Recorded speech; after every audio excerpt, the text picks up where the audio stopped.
Merawat baterai. Di sini kita akan menjelaskan tentang merawat baterai, yaitu adalah langkah-langkahnya. Yang pertama,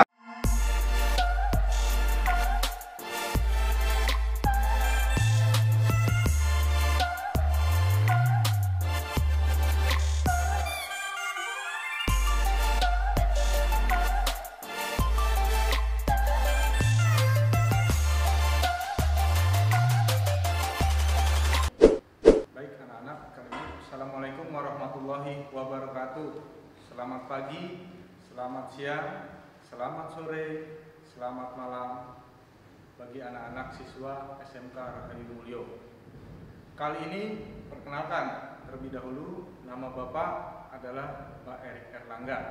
Ya, Bapak di SMK Rahayu Mulyo ini Bapak mengajar kelas 11 listrik otomotif. Ya. Nah, sebelum kita mengawali materi tentang listrik otomotif, ya, kita terlebih dahulu tentang indikator pencapaian sebuah kompetisi. Ya, di sini ada 4 buah indikator. Yang pertama adalah baterai diuji tanpa menyebabkan kerusakan terhadap komponen atau sistem lainnya. Yang kedua, informasi yang benar diakses dari spesifikasi pabrik dan dapat dipahami. Yang ketiga, pemilihan perlengkapan penguji yang sesuai. Yang keempat, di sini adalah seluruh kegiatan pengujian dilaksanakan sesuai dengan SOP. Di sini tujuan pembelajaran tentang baterai adalah siswa dapat menguji baterai tanpa menyebabkan kerusakan. Yang pertama. Yang kedua adalah siswa dapat mengakses informasi yang benar sesuai dengan spesifikasi pabrik.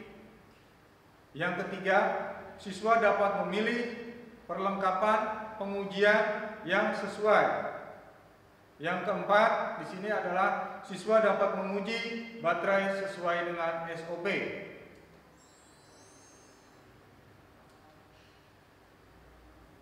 Di sini adalah kita akan merawat sebuah baterai. Ya. Pada kendaraan, secara umum baterai berfungsi sebagai sumber energi listrik. Pada kendaraan maupun bila kita mengamati lebih detail, maka fungsinya baterai adalah sebagai berikut. Ya. Yang pertama, saat mesin mati, sebagai sumber energi untuk menghidupkan aksesoris, penerangan, dan sebagainya. Yang kedua, sebagai starter untuk menghidupkan mesin di awal mula. Yang ketiga, saat mesin hidup, sebagai stabilizer suplai listrik pada kendaraan, di mana saat mesin hidup, energi listrik ini bersumber pada sebuah alternator atau sistem pengisian. Komponen baterai dan fungsinya. Yang pertama adalah baterai kotak. Ya. Baterai kotak ini terbuat dari bahan isolasi, ya, tahan asam atau karet keras atau plastik. Ini dia berfungsi sebagai tempat berpijaknya sisi plat bagian bawah. Yang kedua, tutup baterai. Ya. Tutup baterai ini mempunyai lubang pada setiap selnya. Ya, yang digunakan untuk mengisi cairan elektrolit. Lubang ini ditutup dengan penyumbat yang berbentuk seperti skrup. Ya. Setiap penyumbat mempunyai lubang kecil yang berfungsi sebagai ventilasi. Yang ketiga adalah sel baterai. Ya. Sel baterai di sini terdiri dari gabungan plat positif, plat negatif, dan yang disekat oleh separator antara plat yang satu dengan plat yang lainnya. Yang keempat, di sini adalah separator. Ya. Bahan separator di sini adalah bahan tipis yang bukan konduktor, ya, yang memisahkan antara plat positif dengan plat negatif untuk mencegah terjadinya kehilangan energi yang disimpan oleh separator tersebut. Dibuatnya rusuk-rusuk pada sisi permukaan separator itu bertujuan untuk volume asam asam sulfat di sini lebih banyak dipergunakan untuk plat positif. Ya. Yang kelima, penghubung sel. Ya. Di sini penghubung sel di sini, ya, dia harus kuat mengalirkan arus yang sangat tinggi yang dibutuhkan untuk menghidupkan awal mesin tanpa panas terlebih dahulu. Yang keenam adalah di sini adalah pos terminal. Pos terminal di sini adalah sebuah penyangga plat positif sel pertama yang dihubungkan ke dalam pos terminal positif baterai. Begitu juga dengan plat negatif pada sel terakhir dihubungkan pada sebuah baterai. Ya. Di sini kita akan menjelaskan tentang merawat baterai, yaitu adalah langkah-langkahnya. Yang pertama, siapkan alat dan bahan yang diperlukan. Yang kedua, buka tutup atau kap mesin sebuah kendaraan. Yang ketiga, di sini pasang pelindung pada sebuah baterai tersebut. Yang keempat, kendorkan terminal baterai negatif terlebih dahulu, ya, dengan kunci yang tepat.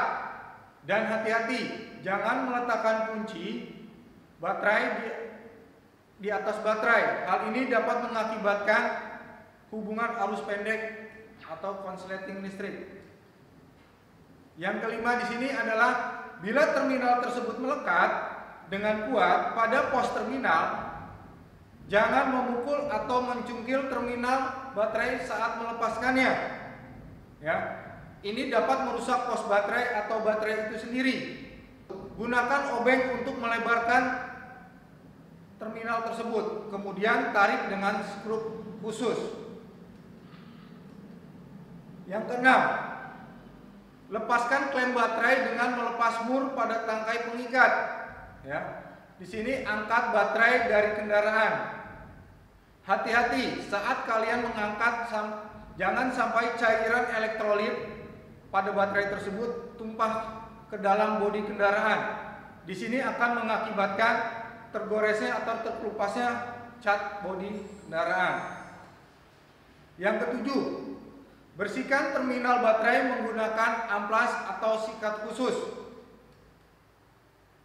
Yang kedelapan, berikan grease atau gemuk pada pad pada terminal baterai sebelum kalian memasang terminal tersebut. Beri pad pada terminal tersebut, ya, untuk mencegah terjadinya korosi atau karatan pada pos terminal tersebut.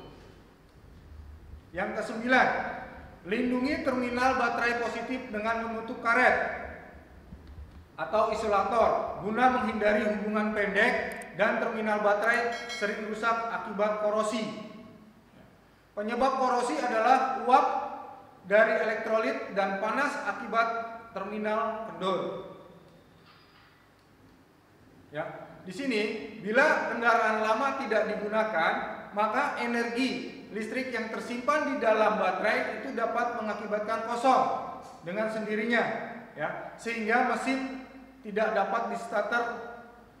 Fenomena ini sering disebut juga dengan self discharger, ya, di mana besar shift changer ini bersekitar antara 0,3 sampai dengan 1,5% per harinya pada temperatur 20 sampai dengan 30 derajat Celcius setiap hari, atau baterai dapat kosong sendiri dalam waktu 1 sampai dengan 3 bulan.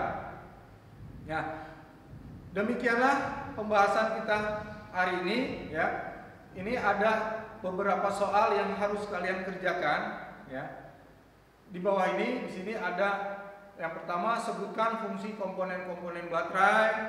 Yang kedua adalah jelaskan cara pemeriksaan baterai. Yang ketiga adalah jelaskan cara memeriksa berat jenis air baterai. Yang keempat di sini adalah jelaskan cara merawat baterai. Yang kelima adalah sebutkan alat yang digunakan untuk memeriksa berat jenis baterai. Demikianlah materi yang Bapak bisa sampaikan untuk hari ini. Kurang maaf, billahi taufiq wal hidayah. Assalamualaikum warahmatullahi wabarakatuh.